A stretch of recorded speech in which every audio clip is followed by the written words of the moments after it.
elephant in the room, I guess. What people want to know. Yeah, I guess you guys have hung on long enough.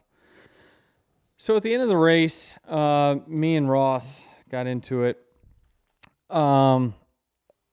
Basically, here's the thing, right? Is that I got to the end of the race. I saw he was on the outside of me. I went into turn one with the mindset that I'm going to try to get the best finish that I can get. I'm on 2 tires, and I go into turn one. And while I even went shallow on speed, my car plowed. I mean, what it means is I turned the wheel and the front tires just were going straight. And they were calling the one car on the outside. So at that point, I knew that I was screwed. I was about to go backwards. I had all the 4-tire cars on my ass. They were going to pass me, or more than likely in the next corner. If they didn't, I mean, I know I had 2 fresh tire cars underneath of me anyway, where I was 4 wide. And I'm like, I'm going straight to the back. Because he's around you, he's going to get a better run. You're in the middle. And so at that point, I know that I'm going to my crew chief told me there was 18 cars on the lead lap. And at that point, I said, all right, well, I'm probably live looking at a picture. I'm probably running 6th or 7th. I'm about to get passed by everybody behind me who's on fresh tires. I'm about to finish in the mid-teens. And I said, you're coming with me, buddy. Really? I did. Wow, that's not what I thought. It wasn't a mistake. No, it wasn't a mistake. Okay. I let the wheel go, and I said, he's coming with me. And so, it's been interesting because I hear people say, well, this is for last year, this is for this, for that. It's not, I got wrecked at the Clash. I don't know that Ross sees it that way. I think he's still curious about what I thought about the Clash. I don't know why he would wonder what I thought about the Clash. But, I've said for a while, well, you got to do something to get these guys' attention, whatever, and I've said it, and I think that Ross doesn't like it when I speak his name in the media and when I had this microphone. But I told him, well, I have a microphone, and I'm going to call it like I see it. And until you get a microphone, you can then say whatever you want about me. But the fact is while I'm sitting here talking, I'm going to call things the way I see it, and sometimes I'm going to have to call myself out, which I'm the dumbass who lost just as many spots as he did. But at the time, I says, well, I'm going to finish anyway, and I'm just going to make sure that he finishes right here with me. So it's difficult because, at times, people want me to react right away, but I don't want to involve any other cars. I told you guys, privately, my friends, like, it's difficult to be in a position where you can get back at a person and not involve an innocent bystander. It's really hard to do, because then you've got other people pissed at you because you're doing something that affected their race when they had nothing to do with it. And I never wanted to do that, right? The Pocono, unfortunately, someone got caught up in that when Ross bounced back off the wall. But here, I saw that we were the only people up top, so I said I'm going to send them in the fence and door them. Now, my dumb ass, got caught up in it because I got pinned. He was between me and the wall, and then so I got all screwed up, and then I lost a bunch of positions for my team, which was stupid as shit. But at the time, I'm like, I'm going to finish in the mid-teens anyway, because my car's just plowing here. I'm about to get ate up by all these new tires. I just was like, if I'm going to, give this guy a hard time, this is going to be then. And then, so he bounced off the wall. So my ideal situation was I was going to kind of just knock him into the fence a little bit, and I was going to keep going. So you were going to finish 14th, 15th. Yeah, probably. Yeah. Somewhere in there. I mean, it's hard to assume anything, but I thought so. But, he actually got the jump. He downshifted quicker, and then, he brake checked me a few times. You saw that from the inboard down the backstretch. He hit the brakes a couple times, and I wasn't letting off at all. It didn't matter to me. So And then, after the brake checks, then I went into the next corner and tried. I'll be honest with you, the motherfucker is hard to spin. I mean, when he knows it's coming, he is the hardest guy to wreck on the planet. But I just, I wanted to get back to racing, honestly, with him.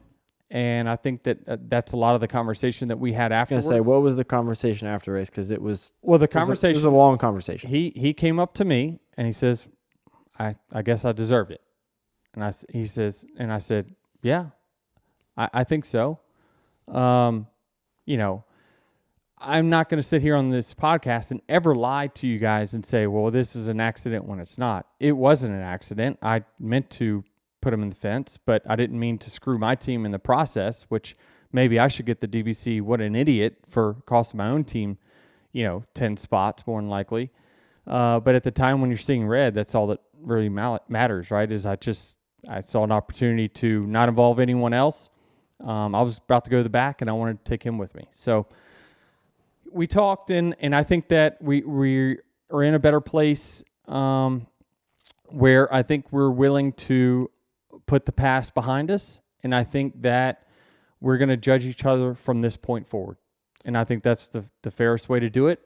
As far as this season is concerned, he got me, and while it didn't cost him, it did cost me at the Clash. It cost both of us here, but that's my execution, right? So that's not his fault. So I just think that we need to just race each other with better respect from this point forward, and that's what I hope to get out of this. And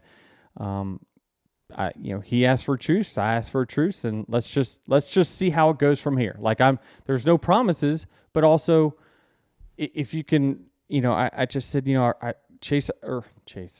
Chastain, I really need to get some respect. Clearly, you don't respect me for whatever reason, right? And people have a right to not respect me. Maybe I've done them wrong in the past in something I'm not aware of. But tell me what it is, and maybe I can give you an explanation, or I can say, you know what, that's my fault, and I need to do better. I was in the conversation practically begging him to just take accountability for the past. I had to kind of push him into taking that accountability, but I think that I heard what I wanted to hear, and now I'm ready to move on. And hopefully he's ready to move on, and we're going to race each other hard but clean in the future. And now we're going to move on from this. So in a few weeks when we're at Martinsville and Ross is leading and you're on his bumper with 2 to go, what happens then? I'm going to race him just like I would anybody else. I mean, going for a win. Now, again, it's hard for me to say as I'm looking at a picture of me spinning Chase Elliott out right above your head. I don't, that's not my MO. I did it once. That was not on purpose either, by the way. I just flat out made a mistake. I drove in, he checked up super early, and I just got into his bumper and I didn't let go. I thought I would just slide him up the racetrack. Instead, it was too much. It was an invulnerable spot, and he spun out. That's not on him. That's on me. That was my fault. Even in my post-race with Chase, I took accountability. He says, of course, he didn't make the corner, had his back wheels up off the ground, right? But we all make mistakes, and we all can do better. I just feel like, I'm not afraid to take accountability, and a lot of people will show times in the last 18 years where I didn't. Of course, there were times where I didn't, but from this point on, I'm going to try to be accountable for myself. I made a dumb mistake for my team, messing them up this weekend, not getting the finish we deserve. But again, I just want to restart. Let's restart. Let's go racing and move on. But if it comes down to the end of the race, I won't treat him any differently than I would any other competitor when going for a win. But it is never, ever going to be my intention to take someone out for a win. I just think that takes absolutely no skill whatsoever. I hate it when we get to these short tracks and these young kids saying, well, I'm going for the win. Well, that win meant just as much to the guy that you wrecked that it did you. So, you're just being a selfish ass at that point. So, well, I was kind of hoping that it was gonna all this Ross beef was gonna end. Logitech was gonna send us a third mic. We were gonna set up right here. He would come in, and y'all would end it here on the show live. It's interesting because, you know, for the people that don't know from last year, like we went to breakfast after the Gateway incident. He invited me, hey, I'd like to meet you in person versus over the phone. Let's talk about this. And I got to really know his upbringing and why he races the way he races versus the way I race, because I find it very interesting. Like, you know, we all get brought up very different ways and we start in different series, and he's got a very interesting story that I think he should tell to the people of, I would love, he needs to come on and tell the people his story, because I found it actually very interesting and it made a lot of sense to me why he's as aggressive as he is. You know, they always said, you know, that you don't get your values out of thin air, right? You get your values from your parents and the people that you surround yourself around as a kid and when you're getting brought up. And it was very apparent to me that, you know, he got pushed around a little bit, and the people that he was racing with in the early series, that's what they did to get wins. They just knocked each other out of the way and spun each other, and that's what he saw, and that just kind of kept going. So he's got a great story, and hopefully he'll tell it one day. But well, there you go, Ross. If you're listening, you want to come on. We need to fill this space right here. So Logitech will send us the third mic. You can sit right here. If you don't want to talk to Denny, are you formally inviting him to be our first guest? Yeah, I am. Are you sure we're ready for guests? Well, we just need the third mic, but yeah, I think we're ready. Well, we haven't had guests so far because we're trying to get our wheels under us here, but I would welcome Ross for a conversation for sure, and that'd be great. But you know, hopefully let's move on from it. We're gonna go racing in Atlanta this weekend.